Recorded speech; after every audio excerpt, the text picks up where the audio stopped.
The Meridian Steakhouse buzzed with the sophisticated energy that only comes from a restaurant where dinner for four costs more than most people's monthly rent.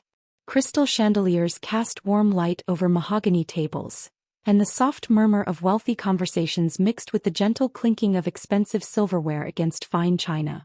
This was exactly the kind of place my family chose for important celebrations, somewhere that announced their status to anyone paying attention. I sat quietly at the far end of our reserved corner table, positioned perfectly to observe both my family's theatrical performances and the large television screen mounted on the wall behind them. The irony of the seating arrangement wasn't lost on me. They'd literally put me in the corner, as if I were a child being punished rather than a 29-year-old woman. Dad sat at the head of the table like a king holding court, his silver hair perfectly styled and his custom-tailored navy suit complementing his authoritative presence. At 65, Richard Martinez still commanded respect in business circles, though his definition of success had always been frustratingly narrow. To his right sat my mother, Elena, elegant in her pearls and black cocktail dress, playing the role of supportive wife while subtly managing the family's social dynamics. My older brother Marcus dominated the conversation as always, his voice carrying the confidence that comes from never having been truly challenged. At 33, he'd inherited Dad's real estate empire and expanded it modestly, though he spoke about his achievements as if he'd single-handedly revolutionized the industry. His wife Jennifer hung on his every word, her diamond tennis bracelet catching the light as she gestured enthusiastically at his stories. The Henderson portfolio alone netted me $2.3 million this quarter, Marcus announced, pausing to adjust his Rolex Presidential, a birthday gift to himself that he'd mentioned at least 6 times since we'd arrived. The key is understanding market psychology. You have to think 3 moves ahead like chess. Most people in real estate are just playing checkers. Jennifer nodded vigorously, her perfectly styled blonde hair barely moving thanks to an impressive amount of hairspray. Exactly. Marcus has this incredible ability to see opportunities that others miss. It's like he has a sixth sense for profitable investments. I continued eating my perfectly prepared Chilean sea base, letting their conversation wash over me like background music. They had no idea that the simple black dress I was wearing had been custom-tailored by the same designer who dressed Fortune 500 CEOs, or that my understated pearl earrings were worth more than Marcus's monthly car payment. But in this family, appearances had always mattered more than substance, and loudness had always been mistaken for success. Speaking of thinking ahead, Dad said, raising his glass of 25-year-old Macallan, I've been considering expansion into the commercial sector. Marcus, I'd like you to research some opportunities in the downtown tech district. Those startup kids are throwing money around like confetti these days. Marcus leaned forward eagerly. Actually, I've already been looking into that area. There's this whole section of buildings that are being snapped up by tech companies. Some mysterious outfit called Phoenix Digital just bought the old Meridian Systems building for an insane amount. $47 million, can you believe that? For a building that was barely worth $30 million last year. My fork paused halfway to my mouth, but I kept my expression neutral. They were talking about my acquisition. The one that had closed just this afternoon and would be announced on the evening news in about 20 minutes. $47 million? Dad whistled low. That's serious money. Do we know anything about this Phoenix Digital company? Barely anything, Marcus replied, clearly frustrated by the lack of information. They operate like some kind of secret society. No public profiles, no social media presence, no industry networking. Whoever runs it is either incredibly smart or incredibly paranoid. Jennifer chimed in with her usual mix of gossip and speculation. I heard from Rebecca Thornton. She works at First National Bank. That Phoenix Digital CEO is some young person barely out of college. Can you imagine having that kind of money at such a young age? Must be nice to have rich parents bankrolling your little experiments. I took a sip of my sparkling water, fighting back a smile. Rebecca Thornton had actually tried to poach me as a client last year when word started spreading about Phoenix Digital's financial performance. Her bank had offered me a private wealth management package that I'd politely declined, preferring to keep my banking relationships diversified across multiple institutions. Young money rarely lasts, Dad said dismissively. Building real wealth takes decades of experience, careful planning, and the wisdom that comes from surviving multiple market cycles. These tech kids think they've invented success, but most of them will be broke within 5 years. Mom dabbed her lips with her cloth napkin and sighed dramatically. It's unfortunate how the media celebrates these flash-in-the-pan success stories. It gives young people such unrealistic expectations about what's actually possible without proper education and family guidance. The conversation continued around me while I observed their familiar patterns. Marcus's need to dominate every discussion. Jennifer's desperate attempts to contribute meaningfully to conversations that were clearly above her understanding. Mom's passive-aggressive comments wrapped in maternal concern. Dad's absolute certainty that his way was the only right way to build wealth. None of them had asked me a single question since we'd sat down an hour ago. Not about my work, my life, my thoughts on the topics they were discussing so authoritatively. I had become the family ghost, present but invisible, acknowledged but not included. Speaking of young people and their unrealistic expectations, Marcus suddenly turned toward me with the predatory smile I remembered from childhood. "Maya, how's that little computer job of yours going? Still fixing people's printers and resetting passwords?" The table fell silent except for the soft jazz music playing overhead and the distant sound of other diners' conversations. Everyone's attention focused on me with the intensity of spotlights, and I could feel their collective assumption that I was about to provide them with either entertainment or confirmation of their superiority. "It's going well," I replied simply, taking another bite of my sea bass. The fish was perfectly prepared, flaky, buttery, with just a hint of herbs that complemented rather than overpowered the natural flavor. Marcus leaned back in his chair, his voice growing louder and more condescending. "Well, that's nice. Very humble work. Essential, I'm sure, for people who don't understand technology well enough to handle it themselves." Jennifer giggled behind her wine glass, the sound sharp and artificial. "Remember when we had that computer problem last month? The tech support person barely spoke English properly and took 3 hours to do something that probably should have taken 30 minutes. No offense, Maya, but those jobs don't really require much skill, do they? More like following scripts that other people wrote."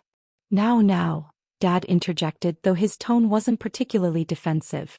If anything, he seemed to be enjoying the opportunity to provide what he considered wise counsel. Maya's always been more of a practical person.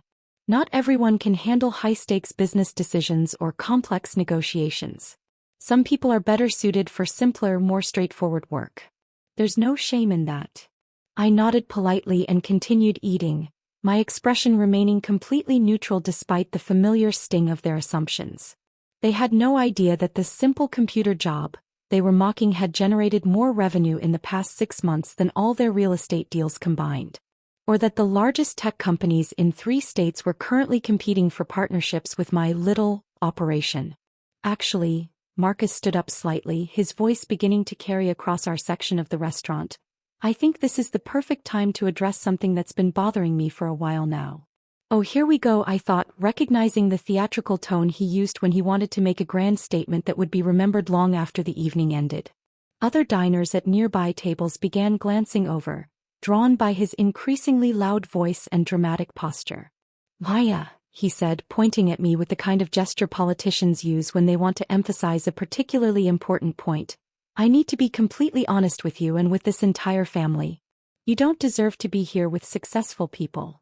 The words hung in the air like expensive perfume, heavy, overwhelming, and impossible to ignore. I could hear the soft gasp from Mom, though whether it was from shock at his bluntness or agreement with his sentiment I couldn't tell. Dad's expression remained carefully neutral, neither defending me nor criticizing Marcus, which was perhaps more telling than either response would have been. "We're celebrating real achievements tonight," Marcus continued, his voice gaining momentum and volume with each word. "Real businesses, real success, real contributions to society. Sitting here pretending that fixing computers and resetting passwords is somehow equivalent to building million-dollar enterprises is frankly insulting to those of us who've actually worked hard to get where we are." Jennifer nodded vigorously, her earlier nervousness replaced by the confidence that comes from being on the winning side. "He's absolutely right, Maya. This is supposed to be a celebration of excellence and achievement, not a participation trophy dinner where everyone gets to pretend they're successful." Several nearby tables had gone quiet, their occupants trying to pretend they weren't listening while clearly enjoying the free entertainment. I could see a couple at the next table exchanging meaningful glances, probably grateful that their own family drama was playing out privately. "You're 29 years old," Marcus pressed on, apparently encouraged by the audience he was attracting. "Most people our age have established careers, homes, families, real accomplishments. You're still living like a college student, driving a car that's older than some of our cousins, wearing clothes that look like they came from a discount store." I quietly smiled and pulled out my phone, checking the time with the calm precision of someone who had been expecting this exact moment. 8:47 p.m. Perfect timing. "I understand your perspective, Marcus," I said calmly, my voice steady and quiet in contrast to his theatrical volume. "You've always been very clear about how you view success and what you think constitutes a meaningful life." "Good," he said, settling back into his chair with the satisfaction of someone who believed he'd just delivered a necessary truth. "I'm glad you're finally being realistic about your place in this family and in the world. Maybe this is the wake-up call you needed to actually pursue something meaningful with your life instead of hiding behind this computer nonsense." Dad raised his glass again, his expression mixing paternal authority with what he probably thought was kindness. "To honest conversations and family growth. Sometimes we need to hear difficult truths in order to reach our full potential." As they toasted to my apparent humiliation, I glanced up at the large television screen mounted on the wall behind our table. The local news was just beginning their 9 p.m. business segment, and I knew exactly what was coming. I had, after all, scheduled the press release to coincide with this exact time slot. "And now for breaking business news," the anchor announced, her professional voice cutting through the restaurant's ambient noise like a knife. "We're receiving reports of the largest technology acquisition in our city's history, with implications that could reshape the entire regional tech landscape." Marcus was still talking, oblivious to the television that was literally hanging above his head. "Maybe you should consider going back to school, Maya. Get some real qualifications, maybe an MBA or at least some business credentials. I could probably get you an entry-level position at one of my properties. Nothing fancy, maybe basic administrative work or property maintenance. Something more suited to your current skill level." "The acquisition," the news anchor continued, her tone suggesting the significance of what she was about to report, "involves Phoenix Digital Solutions, a mysterious but rapidly growing tech company that has just purchased Meridian Systems for a staggering $47 million. I noticed a few people at nearby tables looking up at the screen with interest. The restaurant's manager had quietly turned up the volume slightly, as business news often attracted the attention of their wealthy clientele, and a $47 million deal was the kind of story that got people talking. "What's really remarkable about this story," the anchor continued, "is that Phoenix Digital Solutions has been operating largely in stealth mode for the past 5 years, quietly building what industry experts are calling the most innovative data analytics platform in the Pacific Northwest." Marcus was now lecturing me about the importance of networking and professional appearance, completely unaware that his voice was competing with the television. "You can't expect to succeed in business wearing department store clothes and driving a 15-year-old Honda, Maya. Image matters. First impressions are everything. People judge you in the first 30 seconds, and if you look like you don't take yourself seriously, why should anyone else?" The company's CEO has remained largely out of the public eye until now, the news continued, but sources close to the deal confirm that this acquisition makes Phoenix Digital Solutions one of the fastest-growing private companies in the state, with projected revenues that could exceed $100 million within the next 2 years. Mom leaned forward, placing her hand over mine in what I assumed was meant to be a comforting gesture. "Sweetheart, Marcus is just trying to help you understand how the business world really works. We all want what's best for you. Maybe it's time to admit that this computer phase hasn't worked out the way you hoped and consider other options. There's no shame in changing directions when something isn't working." "We're now going to show exclusive footage from today's signing ceremony," the anchor announced with the kind of excitement that news anchors reserve for genuinely significant stories. "Here's the first public appearance of Phoenix Digital Solutions CEO, who agreed to speak with our business correspondent about the strategic vision behind this major acquisition." That's when everything changed. The screen filled with footage from this afternoon's press conference. There I was, standing behind a mahogany podium in my navy blue power suit, my hair professionally styled, speaking confidently to a room full of reporters, industry executives and financial analysts about the strategic vision behind the Meridian Systems acquisition.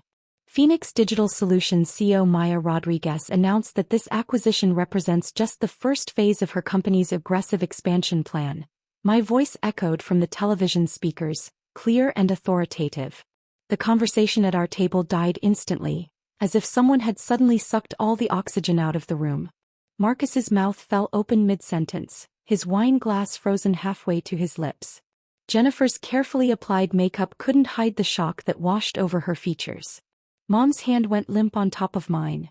Dad's eyes were fixed on the screen, his expression cycling through confusion, disbelief, and something approaching shock.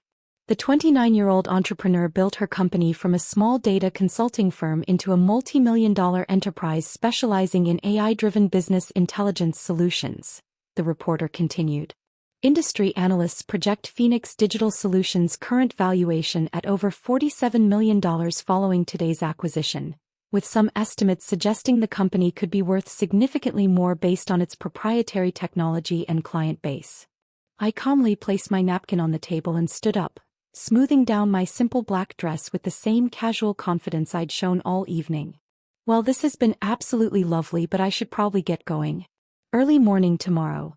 I have 3 more acquisition meetings scheduled this week, and my board of directors wants to review our expansion timeline for the next 18 months. Marcus was staring at the television screen where my image was still visible, his face pale and his earlier confidence completely evaporated. That's you. That's actually you on the news. Maya Rodriguez, CEO and founder of Phoenix Digital Solutions, I confirmed with a gentle smile. Though you're absolutely right about one thing, Marcus, I do work with computers. Just not quite the way you imagined. The news segment continued, showing footage of the massive Phoenix Digital headquarters downtown. The same building where Marcus had tried to secure a lease last year but was rejected for insufficient creditworthiness. The camera panned across our state-of-the-art facilities, our team of over 200 employees, and the wall of patents that represented 5 years of intensive research and development. But you said you worked in IT support, Jennifer stammered, her earlier confidence completely evaporated. I never said that, I replied politely, my tone remaining calm and measured. You assumed that. When you asked about my computer job, I simply agreed that it was going well. Which it is. We're up 340% from last year, and we're currently in negotiations with clients in 12 different states. Dad finally found his voice, though it came out as barely more than a whisper. Maya, why didn't you tell us about any of this? Why didn't you ever mention that you owned a company? I picked up my purse, a custom Italian leather bag that had cost more than most people's monthly salary but looked deceptively simple and understated. Because every single time I tried to share anything about my work, I was interrupted, dismissed, or told that I needed to find a real job. After a while, I stopped trying to explain what I was building. The news had moved on to show interviews with industry experts praising Phoenix Digital's innovative approach to data analytics. One professor from the State Business School called it the most impressive bootstrap technology startup to emerge from our region in the past decade. $47 million, Mom whispered, as if saying the number aloud would somehow make it more real. $47 million in acquisition value for this particular deal, I corrected gently. The company's total valuation is quite a bit higher than that, but we're keeping those details private for now. The Meridian acquisition was strategic. They had some patents we needed for our expansion into autonomous systems analytics. Marcus was still staring at me like I was a complete stranger. You're wearing a $20 dress. I laughed softly, the sound genuine rather than bitter. This dress cost $800, Marcus. I just don't feel the need to wear designer logos or flashy jewelry to prove my worth. Real success speaks for itself. It doesn't need to announce itself to every room it enters. The waiter approached our table hesitantly, clearly having overheard at least part of the conversation and seen the news coverage that was still playing on the screen above us. Excuse me, Miss Rodriguez? The manager wanted me to let you know that your dinner tonight is complimentary, and he asked me to give you his card. He'd be honored if you'd consider Phoenix Digital for any corporate events or business dinners in the future. That's very kind of him, I replied, pulling out my Black American Express Centurion card. The kind that requires an invitation and has no preset spending limit. But I absolutely insist on paying for Dad's birthday dinner. Please add a 25% gratuity for the excellent service we've received tonight. As I signed the check with my distinctive signature, the same one that had just appeared on a $47 million acquisition agreement, I could feel my family's eyes on me. The silence at our table was deafening compared to the lively conversation that had filled the space just minutes earlier. "Maya," Dad said finally, his voice quiet and uncertain in a way I hadn't heard since I was a child. "I owe you an apology. We all do. I don't even know where to begin." I looked around the table at their faces, Marcus's embarrassment and confusion, Jennifer's shock and what might have been the beginning of respect, Mom's bewilderment mixed with something that looked like pride, Dad's regret and genuine remorse. For years I had imagined this moment, fantasized about the vindication and satisfaction it would bring. But standing here now I felt something entirely different than what I had expected. "You don't owe me anything," I said honestly, my voice carrying the same calm confidence that had built a $47 million company. I made the conscious choice to keep my success private because I wanted to build something real, something substantial without the pressure of family expectations or the burden of constantly having to prove myself to people who had already decided what I was capable of. "But we treated you like..." Mom began, then trailed off, unable to finish the sentence. "Like the family disappointment?" I finished gently. "As you did. And maybe that was exactly what I needed to become who I am today. Success that comes from proving others wrong is often more valuable and more lasting than success that comes from meeting expectations that were set for you by other people." I walked over to Dad and kissed his cheek, the gesture carrying both forgiveness and finality. "Happy birthday, Dad. I'm genuinely glad we could all be here together tonight. This turned out to be more memorable than I think any of us expected." As I headed toward the exit, I heard Marcus call after me, his voice carrying a vulnerability I hadn't heard from him since we were children. "Maya, wait. Please. I'm sorry. I'm really truly sorry. I was wrong about everything." I turned back with a genuine smile, feeling the weight of years of dismissal and condescension finally lifting from my shoulders. "I know you are, Marcus, and I forgive you completely. But I hope you'll remember this moment the next time you're tempted to judge someone's worth by their appearance or your assumptions about their life." The last thing I saw as I left the Meridian Steakhouse was my family sitting in stunned silence around the birthday table, the news still playing on the television above them, announcing that Phoenix Digital Solutions was actively seeking additional acquisition targets with plans to expand into 3 new states over the next 18 months. Outside, my driver was waiting with the Tesla Model S Plaid, not flashy or ostentatious, but reliable, environmentally conscious and capable of acceleration that would leave Marcus's BMW in the dust. As we pulled away from the restaurant, my phone buzzed with a text from Dad. "We'd like to learn more about your company. And about you. Can we start over?" I smiled as I typed back, "Sunday dinner at my place. 7 p.m. Come as you are." Some victories are about proving you were right all along.